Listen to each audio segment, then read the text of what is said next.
Hey guys, इस video की शुरुआत करते हैं एक फैक्ट के साथ।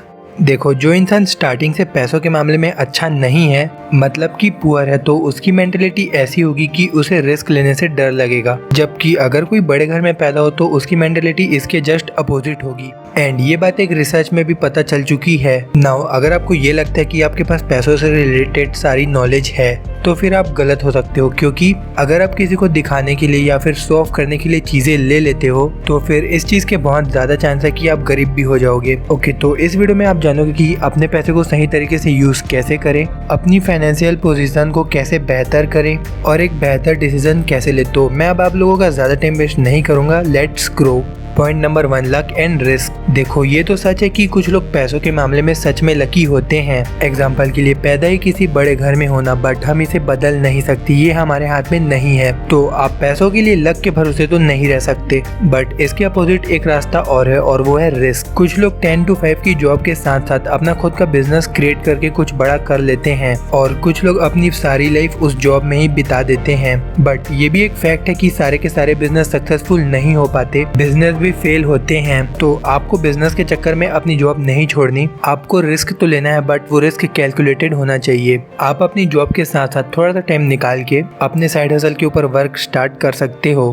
तो आपको कुछ इस तरीके से कैलकुलेटेड रिस्क लेना होगा। Number 2, compounding compounding. कंपाउंडिंग का मतलब है कि अगर आपको किसी इन्वेस्टमेंट से पैसे मिलते हैं तो उस पैसे को दोबारा से इन्वेस्ट कर देना। वॉरेन बफेट इसी प्रिंसिपल की वजह से इतने पैसे कमा पाए, बट उनको इतने पैसे कमाने के लिए 5 से 10 साल नहीं बल्कि 50 से भी ज्यादा टाइम लग गया, और साथ साथ उन्होंने कंपाउंड इंटरेस्ट में ही अपने पैसे इन्वेस्ट किए थे। और कंपाउंडिंग इन्वेस्टमेंट में थोड़े लंबे टाइम की जरूरत होती है। वॉरेन बफेट इस वजह से इतने सक्सेसफुल नहीं कि वो एक अच्छे इन्वेस्टर है, बल्कि वो इस वजह से इतने सक्सेसफुल है क्योंकि वो बहुत लंबे टाइम तक अच्छे इन्वेस्टर बने रहे। Number 3, getting wealthy versus staying wealthy. देखो, बहुत से लोग अमीर तो बन जाते हैं बट अमीर बने नहीं रह पाते। ऐसा ज्यादातर इसलिए होता है क्योंकि उनको पैसों से रिलेटेड सही नॉलेज नहीं होती।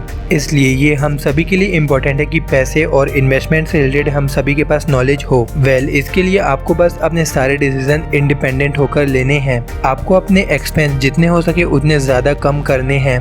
शो ऑफ करने पर और फालतू की चीज़ों पर अपने पैसे लगाना छोड़ दो। इन सभी चीज़ों की जगह आप उन पैसों को अपने ऊपर इन्वेस्ट कर सकते हो। एग्जाम्पल के लिए जिम जाना, बुक्स रीड करना, कोई नई स्किल सीखना। आपको अपनी इनकम का हमेशा 20% सेव करके रखना है, बिकॉज अगर कभी मार्केट नीचे जाने लगे तो फिर आप उस वक्त और न्यू शेयर खरीद सकते हो, क्योंकि मार्केट कभी ना कभी तो ऊपर आएगा ही आएगा। और अगर आप फाइनेंशियल सक्सेस चाहते हो तो आपको इन 3 चीज़ों का ध्यान हमेशा रखना होगा। Number 1, high saving rate. Number 2, patience.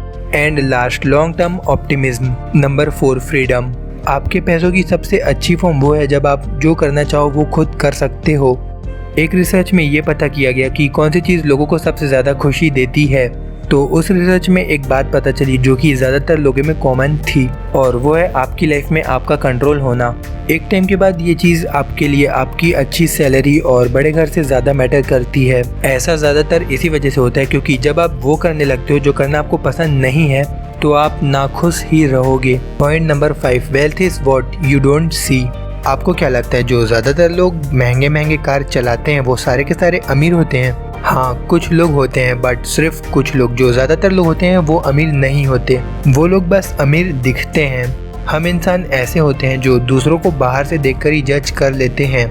इसी वजह से बोला जाता है कि वेल ग्रूम रहो। ये मैंने बस आप लोगों को समझाने के लिए बता दिया। Now back to the point. जो रियल वेल्थ होती है ना, वो इतनी आसानी से नहीं दिखती। ये ऐसे एसेट्स होते हैं जो दिखावे से दूर रहते हैं। एग्जाम्पल के लिए इन्वेस्टमेंट, या फिर अगर आपने कोई घर रेंट पर दे रखा है। देखो, अमीर होना और वेल्दी होना दोनों में बहुत फ़र्क है। आपको अपना फोकस सिर्फ वेल्दी होने पर करना चाहिए, और वो कैसे करे इस वीडियो में तो मैं नहीं बता पाऊंगा क्योंकि वो टॉपिक कुछ ज़्यादा ही लंबा है। तो अगर आपको इस टॉपिक से रिलेटेड वीडियो चाहिए तो आप नीचे कमेंट कर सकते हो। वेल्दी होना फाइनेंशियल सक्सेस के लिए इम्पोर्टेंट है, बिकॉज अमीर होने का मतलब ये नहीं कि आप वेल्दी भी हो। Point number 6, save money. पैसों को खर्च करने के बाद जो बच जाता है उनको सेव करना भी वेल्थ का एक हिस्सा है, क्योंकि वेल्थ के लिए आपको किसी हाई इनकम की ज़रूरत नहीं है। आप बस अपने एक्सपेंस कम करके अपनी सेविंग बढ़ा सकते हो, और ऐसा तभी होगा जब आप ये सोचना छोड़ दोगे कि लोग क्या कहेंगे।